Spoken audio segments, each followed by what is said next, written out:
Mitchell Motter had always known he was different. Growing up, he felt like he was watching life from behind a glass wall. People moved, spoke, laughed, and cried, but he never quite felt involved. He watched his peers with the fascination of an entomologist studying insects. Their motivations seemed so transparent, their emotions so predictable. By the time he was in his late 20s, he honed his understanding of people to a fine art, able to dissect the intricacies of a person's character just from a brief conversation or even a second-hand description. It was like reading a book that only he could see. It started simply enough, with his ability to read body language. He noticed that when people lied, their pupils would contract slightly, a tiny betrayal of their untruth. Nervous people often touched their faces, scratched their noses, or tugged at their ears. Over time, these observations became more complex. He didn't just see nervousness, he saw the why behind it. He saw the insecurity born from a critical parent, the fear of failure, the lingering regret over a past mistake. He could see it all, layer by layer, until the truth lay bare before him. He had always excelled in jobs where these skills were useful. As a consultant, he could walk into a room of executives and immediately understand the power dynamics at play. Who was threatened by whom, who was quietly steering the conversation, and who was pretending to understand something they did not. Mitchell would strategically position himself, mirroring behaviors, feeding egos, and gently nudging the conversation to his advantage. He had a way of making people feel heard, seen, and valued. They trusted him. They confided in him. He knew exactly how to twist a word or a phrase to make someone doubt themselves, to bend them to his will without them realizing it. But it wasn't just in business where his abilities shone. He found that even without seeing someone, just hearing them described, he could construct a mental image, an uncanny reconstruction of their mind. One time, a friend mentioned his wife's boss in passing. The friend described him as strict but fair, and in less than a minute, Mitchell understood the man's whole life. The boss was likely a man of middle age, with a family history of modest means. He probably had a wife who was the real power behind the throne, and a job that gave him a sense of control he desperately needed. He would have been bullied as a child, maybe not severely, but enough to make him feel small. And he would, unconsciously, pass that same feeling on to others in subtle ways. Mitchell was right, of course. He always was. People fascinated him, yet there was a distance, an emotional void he could never cross. He saw them as characters in a play, not as fellow humans. They had their scripts, predictable as clockwork. They reacted to him in ways that he controlled. His sociopathic urges, which he had recognized in himself as a teenager, only fed into this feeling of detachment. He had no empathy, no real sense of moral compass beyond what he'd learned to mimic. But he knew what society expected, how to play the role of a normal, ethical man. He knew how to justify his actions, how to paint himself as the victim, the misunderstood genius, the one who saw the world as it really was. His justifications became a private mantra, a reassurance. He wasn't manipulating people, he was guiding them.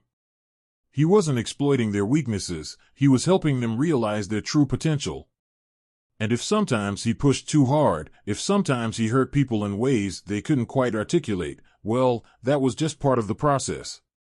You couldn't make an omelet without breaking a few eggs, after all. Mitchell's apartment was immaculate. Everything had its place, every surface was clean and uncluttered. The only room that showed any sign of his inner life was his study. The walls were lined with books on psychology, body language, influence, and persuasion. He kept journals, meticulously documenting his observations of people, his interactions, and the outcomes. They were his trophies, each one a testament to his mastery over the human mind. It was late one night, and Mitchell sat in his study, leafing through one of his journals. He read over an entry from a few weeks ago, when he had attended a networking event. He had manipulated the host, an older man with self-esteem issues, into giving him an introduction to a prominent investor. The host had thought it was his idea, beaming with pride at the thought of helping Mitchell. It had been a simple matter of dropping a few subtle hints, making the man feel intelligent and needed. Mitchell smirked at the memory. It was almost too easy. As he sat there, a thought struck him. What if his abilities could be turned inward? What if he could use his skills to understand himself, to dissect his own mind the way he did others? He had never really tried before. His awareness of his sociopathy had always been there, a constant background hum, but he had never really examined it. He had always assumed it was just who he was, unchangeable and permanent. But what if it wasn't? What if he could understand why he felt nothing, why he was so detached? The idea intrigued him. It was a puzzle, a challenge. He began to observe himself as he did others, analyzing his thoughts, his actions, his motivations. He kept a journal, detailing his inner dialogue, the moments when he felt the stirrings of anger or frustration. He examined his justifications, the rationalizations he used to excuse his behavior. And as he did, he began to see something he had never noticed before. A crack in his carefully constructed facade. At first, it was just a flicker, a moment of unease. He would be in the middle of a conversation, charming and charismatic as always, when suddenly he would feel a pang of something unfamiliar. A whisper of doubt, a hint of self-loathing. It was as if his mind was turning against him, peeling back the layers of his own deception.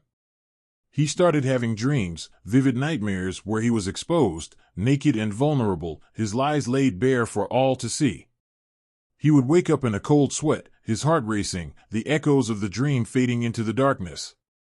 The more he probed, the deeper the crack grew. He began to see his actions in a different light, not as harmless manipulations, but as something darker, more sinister. He saw the pain he caused, the lives he disrupted, the trust he shattered. And he realized, with a growing sense of horror, that he couldn't stop. He was trapped in his own mind, a prisoner of his own instincts. His ability to understand people, to read them with such accuracy, had turned inward and was now dissecting him. Mitchell's world began to unravel. He became paranoid, convinced that others could see through his facade, that they knew what he really was. He started avoiding people, canceling meetings, and ignoring calls. His once pristine apartment became a mess, papers and books strewn about, dishes piling up in the sink. He stopped sleeping, afraid of the dreams that awaited him. His reflection in the mirror became a stranger, his eyes hollow and haunted. One night, he found himself standing in front of the mirror, staring at his own reflection. He looked at himself, really looked, for the first time in his life. He saw a man with a face that could charm anyone, eyes that could see into the soul, and a smile that could disarm even the most guarded person. But behind the smile, he saw the truth. He saw the emptiness, the cold, calculating nature that lay beneath. He saw the monster he had always been, the one he had hidden even from himself. Mitchell fell to his knees, a sob tearing from his throat.